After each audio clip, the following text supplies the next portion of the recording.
Well, hello, welcome back to Toy Thursday with Johnny Tiger on April 8th, 2021. When I first arrived in Canada, I was about 9 years old, or not quite, maybe eight and a half. It was in 1989. And would you believe it? That up until that point, the only actual Italian food that I've ever had was spaghetti. And to Taiwanese people, that's what we call Italian pasta or Italian noodle. So when you go to Taiwan or China, someone asks if you want Italian noodle. Just keep in mind that's what they're talking about. They're talking about spaghetti, not lasagna, not cannelloni, none of those other stuff. They're talking about spaghetti. In fact, I have never encountered lasagna until I came to Canada, and about maybe a few months after I came to Canada was when I first encountered this brand new dish, brand new flavor called lasagna, and I thought it was just one of the most wonderful food in the world because it was new and it was rich and just so flavorful and so nice. That's what I had for dinner tonight, by the way. Even to this day, I still really, really like lasagna, especially if they're really well made, like the homemade stuff, and from authentic Italian restaurant. Almost getting hungry again just talking about that. So, you probably guessed it that today we're going to be looking at some Italian characters. And when it comes to Italian characters, there's none other than the Italian Stallion himself that is so suitable for opening today's episode. Here he is. We have shown him before on a previous episode. I can't remember what it was about. I think it was me talking about movie action figures. But here he is again. Sylvester Stallone as Rocky Balboa, the Italian stallion from the Rocky movie. Now, since I've already talked about this action figure before in more detail, I'm not going to spend a lot of time on him. Suffice to say, he is one of the more disappointing offerings from NECA, the toy company that made him, that I've ever received, and honestly, just overall, kind of disappointing in general. Rocky movies have been one of my favorite series movies of all time. In fact, whenever I feel down and needing some quick pick me up or quick inspiration, I go back and rewatch every Rocky movie until they manage to snap me out of the dark mood I find myself in, and that works almost every single time. So I wanted a Rocky Balboa action figure for a long time. Uh, and when I finally got him, I was like, you know what? He's kind of scrawny. That's kind of not my impression of this fierce, uh, strong, and just indomitable boxer that I like so much in the movies.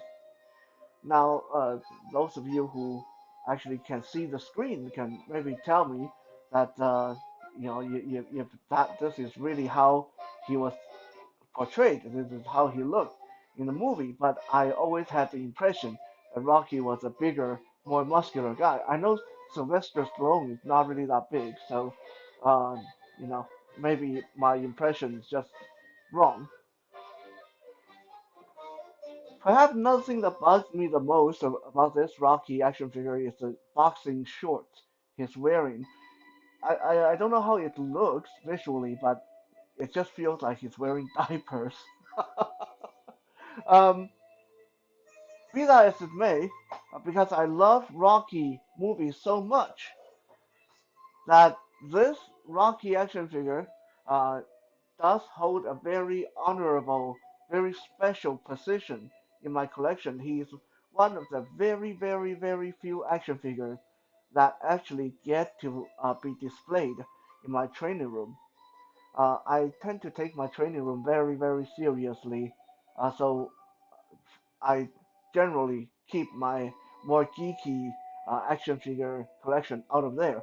But a few more specific action figures of famous fighters and UFC fighters and boxers and uh, wrestlers that do earn a special spot to be displayed in my training room. Rocky Balboa is one of them. Um, I still really, really, really would love to get my hand on an action figure of Apollo and an action figure of Drago, Ivan Drago. Uh, so I know those have been made in the past, and also I think they were made by NECA as well. But right now they are fetching like $100 or more on the collector's market for second hand. And I honestly, after seeing this Rocky action figure, there's no way I want to pay that much for the other guys if they are going to kind of look more or less like him. So if I can ever find them cheaper, maybe like $40, $50 range, then I will still snatch them up because I think I just uh, really want Rocky to be able to have someone he can box against.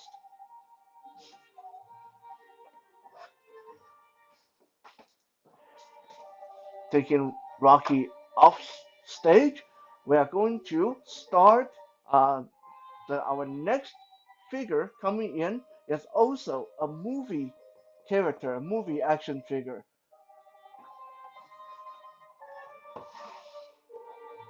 Aha! I think most of you that are into comic books and you're up to date on your movies, and if you can see the screen now, you instantly recognize who this guy is. He is the Punisher, played by Thomas Jane in the, I believe, year 2000, 2001 Punisher movie. And uh, this was made in the early 2000s, I think 2003, by Toy Biz.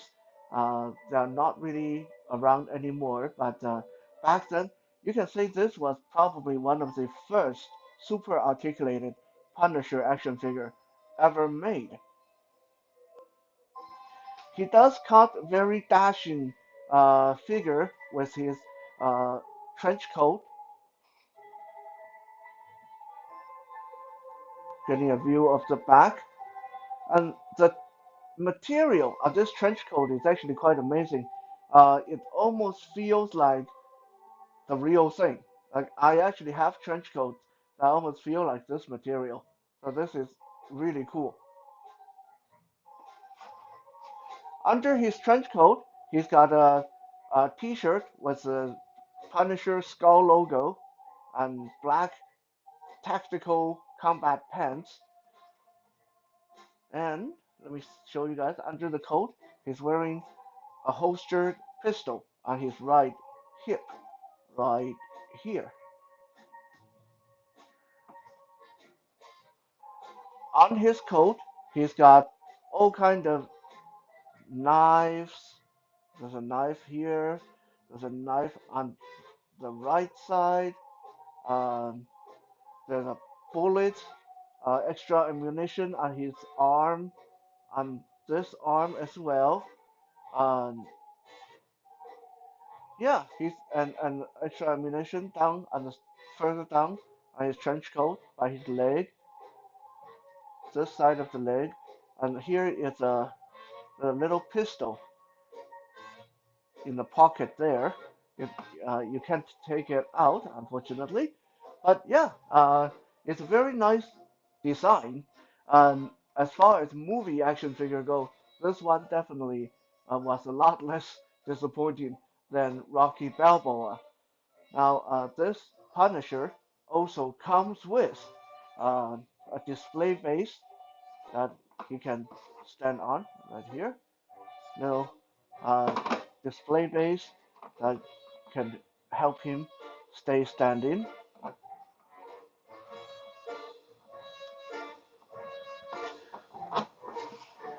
And he comes with a few extra pieces of weapons.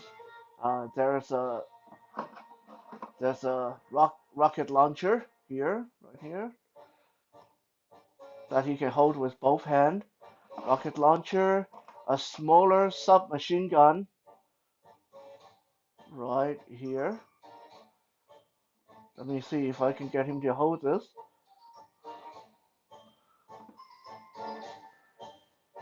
Yep, like that. Posing with the submachine gun. And there's also a larger, like a heavy machine gun right here.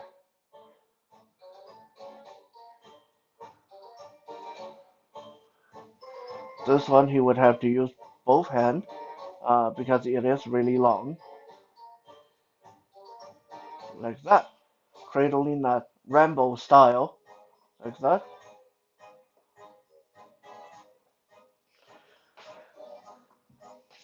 Now, a character like Punisher almost need no introduction. Who is the Punisher? I think a lot of people know, but just in case you don't, I'm going to give you a quick rundown. Punisher, real name Frank Castle, originally born as Frank Cascalian in the Italian family.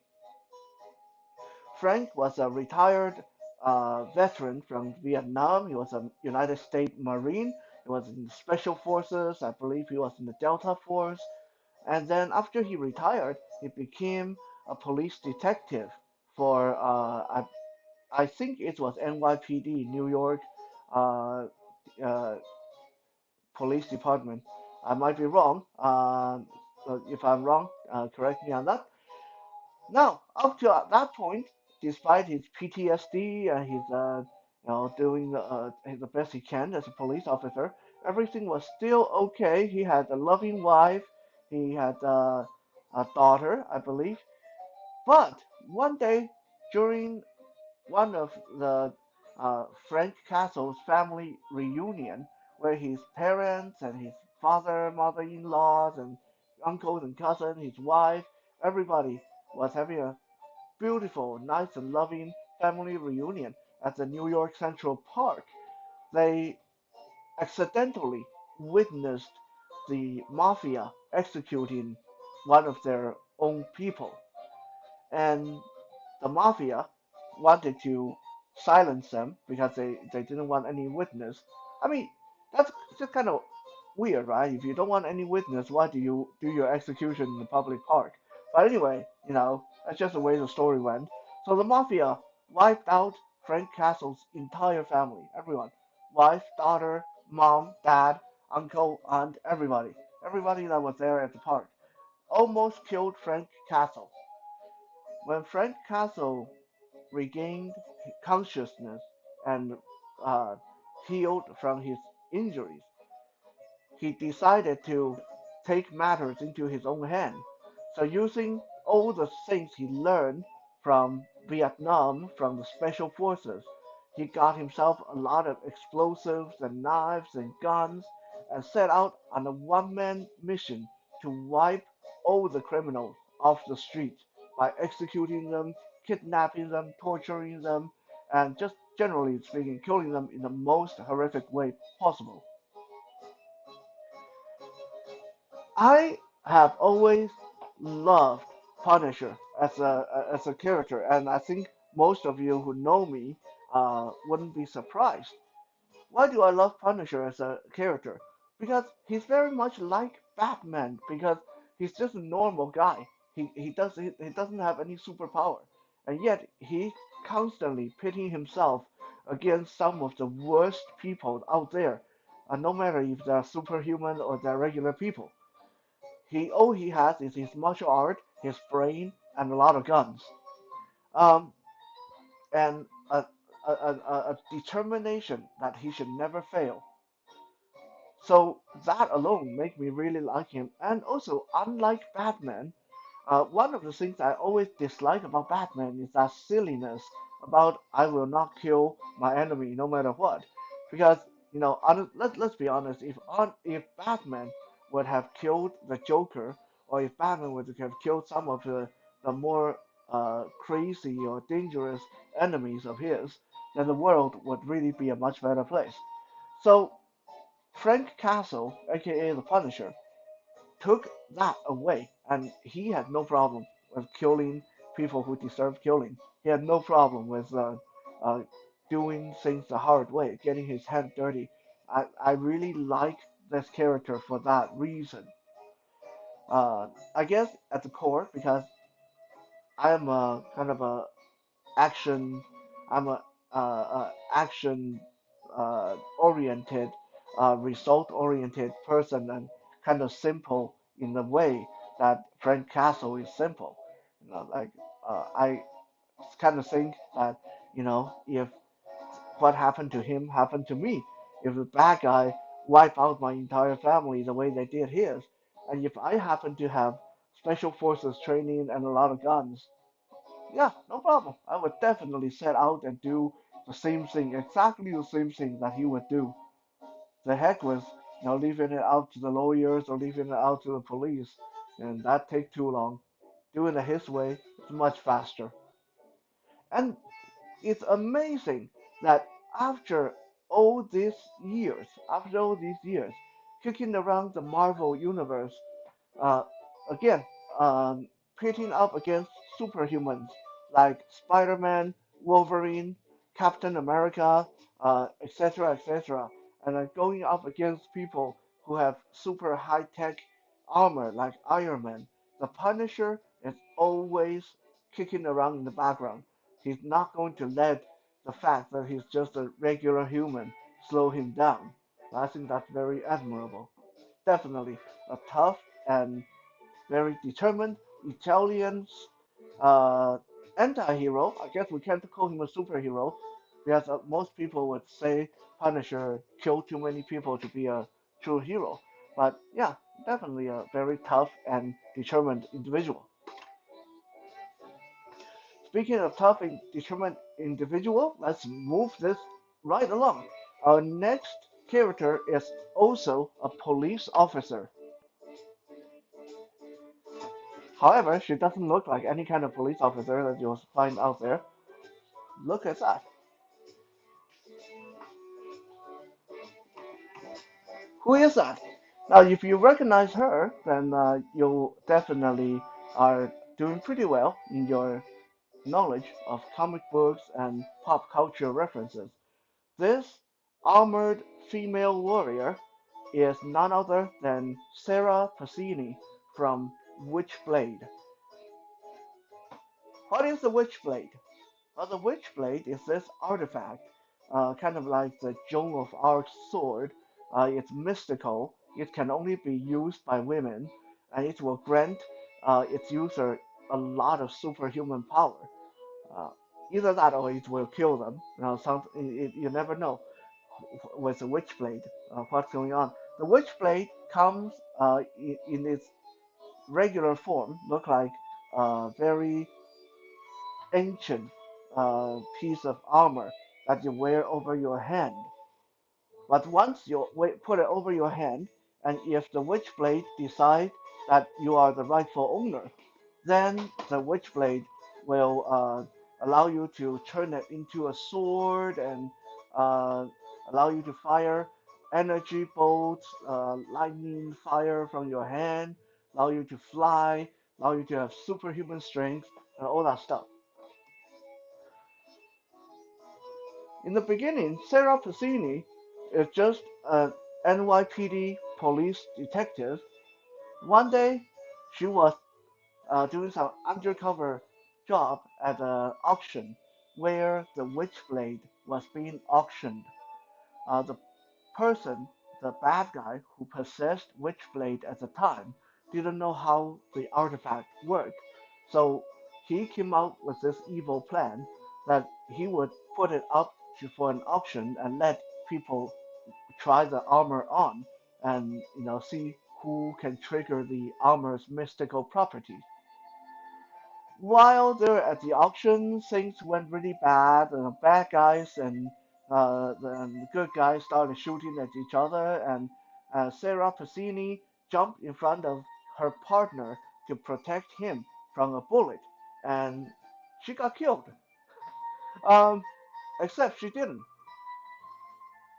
Just as she was dying, the witchblade went flowed onto her arm and transformed her into the mystical warrior, the next owner of this mystical blade, and granting her all kind of superhuman abilities. And then the rest of the comic book is basically Sarah Passini trying to be a police detective while dealing with a lot of supernatural threats, fighting demons, fighting ghosts, fighting zombies, fighting vampires, fighting bad guys who also want to get the Witchblade. This action figure was also made by Toy Biz at the end of their run when they were just leaving the action figure making business. I believe that was around 2009. And it is a good looking action figure, really good looking action figure. She's primarily wearing bronze, antique looking bronze armor with a black undertone. Her facial feature looks a little bit Asian. However, she is Italian, or at least the character is supposed to be Italian. I don't know why they made her look like a little bit Asian. Some kind of mistake there. She is super articulated, and I really like the sculpted details, the curvature of her form, and look at how her hair is blowing to one side in the back. On her arm, she got the witchblade. That's that little bladed armor thing on her arm. One thing that I will say really grabbed my attention, and this is going to be a weird thing, uh, is her size. I don't know if you guys can make it out on the camera, but nowadays we get plagued with a lot of female action figures, female characters with legs that are very thin, like sticks. There's no definition, but if you look at the size on Sarah Passini here, that's some strong looking legs. Strong looking legs on this lady. I think that is very accurate, considering we are talking about a mystic female warrior who wields one of the most powerful mystic weapons in the world.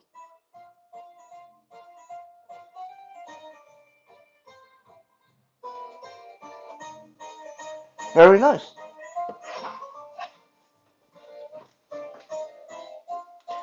Now talk about strong, uh, powerful, and those keywords. Those definitely are words that are going to fit our next character, who is uh, as big as they come. I imagine a lot of you don't know who this guy is. This huge brute of a guy wearing a yellow jumpsuit with wrinkly sleeves on his arm. He's wearing tiny goggles. His head is mostly bald with a lock of white hair in the front, like a front end of a mohawk. And he is huge. He is huge. Let me bring the Punisher back into the frame so we can get a proper measure of this guy. Look how much he towers over the Punisher. The Punisher barely come up to the top of his chest. Who is this guy? Well, quite fittingly, his name is Strong Guy. Strong Guy. And his real name is Guido Carosella. When Guido Carosella was a teenager, he was a nerdy, wimpy, very small child. But what he and his parents didn't know was Guido was a mutant. He had a mutant gene in his body. The mutant gene got triggered one day when Guido was trying to escape from a bunch of bullies. The bullies beat him up, and then when Guido was escaping, tried to run away, he got hit by a bus in the street. That triggered his mutant ability, which was every time Guido's body get hit, no matter if by fist or by energy or by bullet, anytime there's a kind of a kinetic impact to his body, it will uh, make him stronger and bigger. So apparently, being hit by a bus was so traumatizing, and it gave him so much energy that it made him grow into this huge, massive guy that you see on screen right now. Look at the muscles definition on his back. This is one big guy. Not quite the size of Incredible Hulk, but definitely um, have that kind of power. Uh, it's insinuate that kind of power. Guido then went on to do various odd jobs. He became a comedian, he became an actor, he became a spokesman for the mutant kind, talking about rights and liberty for people who are mutants. He also became a bouncer, a fighter in various arenas. And then he joined the superhero team called X Factors, working alongside other mutants to defend humanity from other threats. However, uh, one time when Guido was having some emotional problem and he broke up with his girlfriend, he actually ended up working for the devil.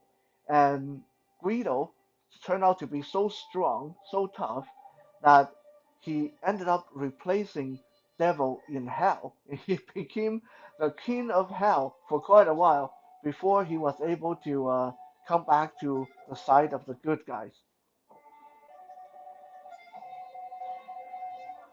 One look at him, I don't really need to explain his superpower. He's strong, yeah, that's why he's called strong guy. And when he's fighting, every time he get hit, he gets stronger. Every time he get hit, he gets stronger.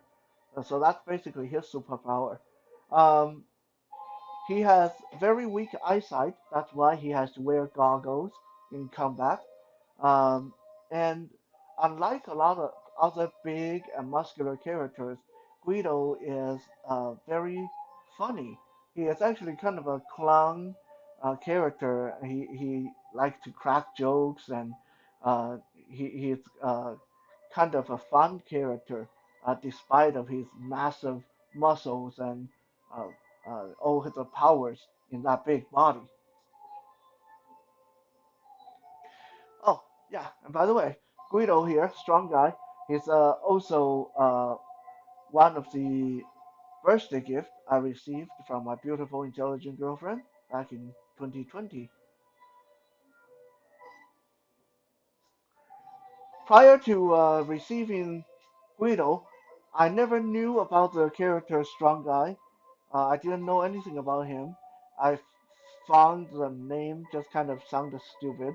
But after getting him out of the box and display him and messing around with his poses, I really like him. I think I always have a kind of a thing for big characters, big muscular characters anyway.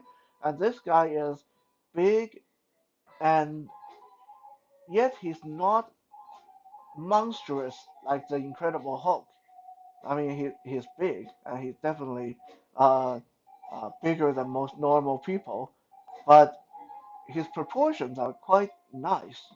And I find that a character who is not always angry and trashing things and smashing things like the Incredible Hulk.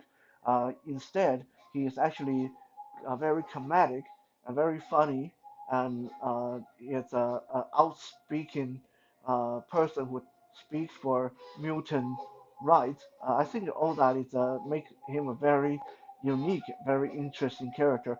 Plus, I mean, he was able to become the king of hell for a while. How badass is that? Thank you for checking out today's Toy Thursday. We'll be back again tomorrow for Fitness Friday. For now, have a good night.